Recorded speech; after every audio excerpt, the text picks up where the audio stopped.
The Selfish Path to Romance. Download Chapter 1 for free at drkenner.com and at amazon.com. Those bloody English cricket players threw me out of their club like a dog. I never complained.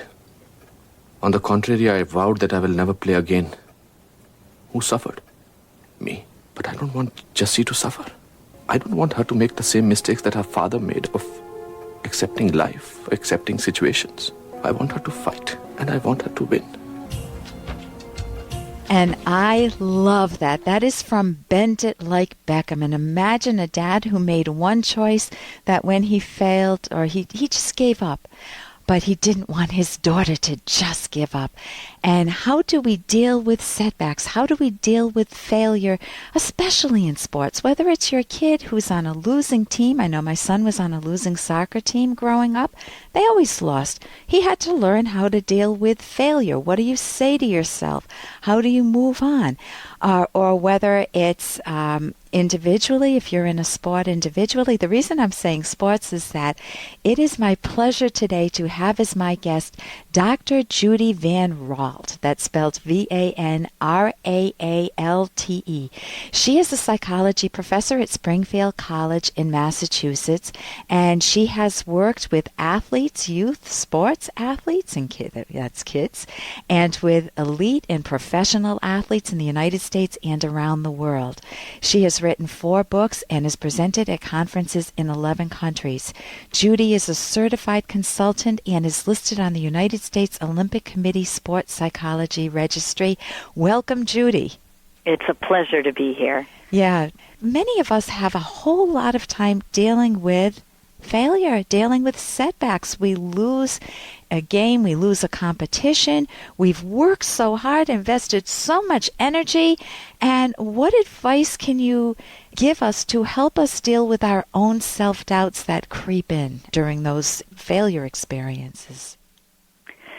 One of the great things about sport is you can experience failure, and for most of us who are not competing for Olympic medals or world championships, then we can learn how to deal with failure effectively. So sport is a great place to use skills that we'll need for our lives, because we won't all be successful all the time, and to overcome difficulties. But sport can also be a place where some pretty bad things happen when things go wrong. So there's no secret bullet to overcoming failure, but there are some things we can do to prepare to deal with difficulty better. Like, if you try really hard and you focus on doing your best, then if you lose, then the other guys were better, and that's okay. Or you can plan to play differently next time, or figure out what you were missing and maybe not wear your new shoes for the race next time,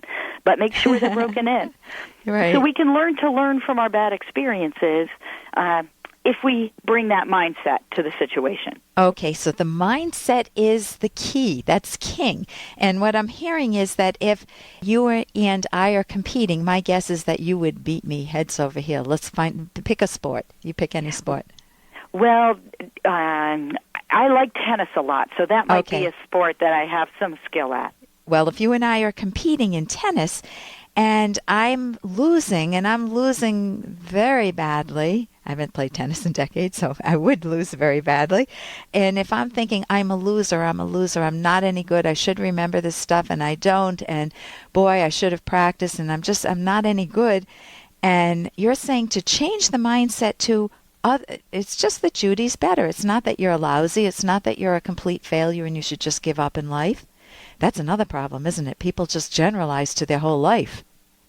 That's another big problem. I guess one of the things sports psychologists do is work with athletes on figuring out what they can control. So maybe you might think, well, I'm not going to win today, but I'm going to hit my forehand as well as I can. Or I'm going to have a lot of fun playing in this match. Or maybe I'll try to win 1 point in this game instead of trying to win the whole game, because that's what's realistic for me. And making goals that are appropriate and having a mindset that keeps the sport activity exciting and fun is great. we know that we actually want challenges, and sport is tricky. You don't always want to win, because if you wanted to win at tennis, you could. I have some 2-year-olds you could take on. You win every time. Okay.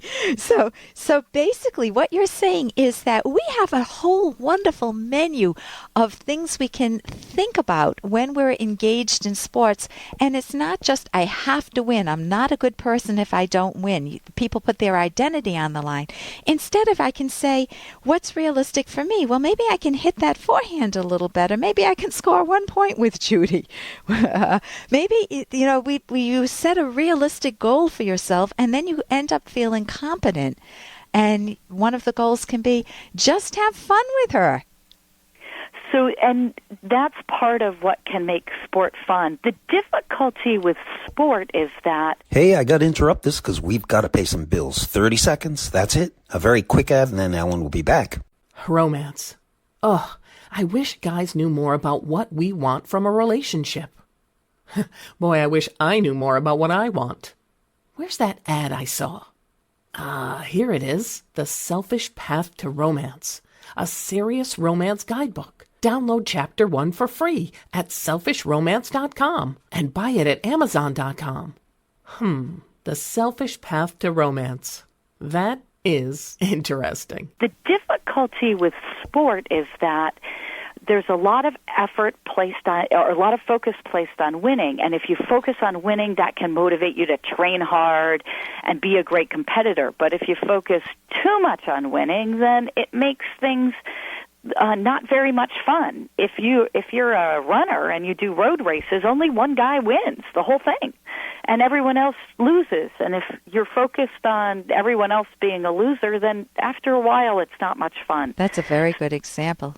Yeah. So using the sport for using the motivation that you can find and try harder, train better is good. Using it as, if I don't win, then I'm a loser, and second place is first loser, will take away your motivation and the fun of enjoying sport for you and for kids and really for everyone. So working with yourself, working with your kids, and working with anybody who's involved in sports, it's trying to figure out, to find that place of what is my goal, asking yourself the question, what's my goal in this particular event, the sports event, and making it realistic so that you can walk away with some goodies, some joy from it, whether it's a learning experience, whether it's learning how to deal with failure well. Just saying, hey, you know what? I lost and I'm a good sport about it, and I'm trying to figure out what I could do better next time. That too can be a wonderful experience. So I think there's a misconception that the shrinks think winning is a bad thing, and I completely disagree with that. Winning's fun, but focusing only on winning can take away a lot of the fun, and fun is part of the goodies of doing well in sport. It's working on the process, getting better at things, learning slowly, seeing yourself improve. All of that is great stuff, too. And you're much more likely to win both internally, psychologically, and externally in the game if you're more relaxed and having the right attitude about it. And so it's a pleasure to talk with you as a sports psychologist. This is Dr. Judy Vanraalte. That's Vanraalte. What is your website? www.vbvideo, that's V for virtual, B for brands, video.com. Okay, and people can get in touch with you. You even have a book for kids in sports, which we'll talk about another time. Thank you so much for joining us today, Judy. Thank you. And what I love about what Judy said is that you can apply these skills not just to sports, but anything in life.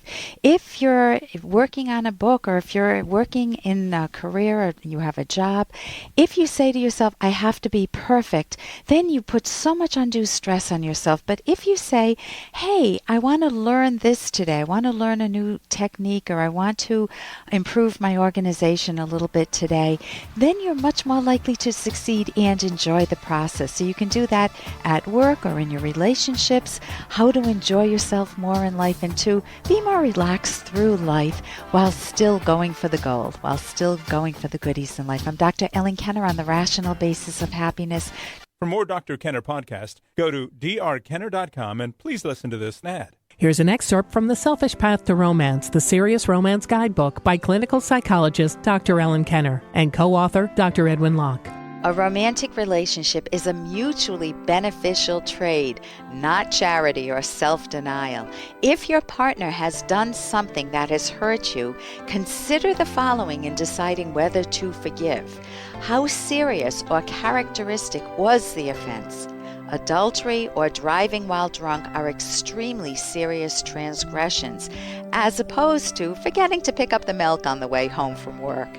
Sometimes the problem is not one big event, but a series of disappointments that form a pattern over the years, such as forgetting your birthday and anniversary every year, neglecting you, or constantly criticizing you.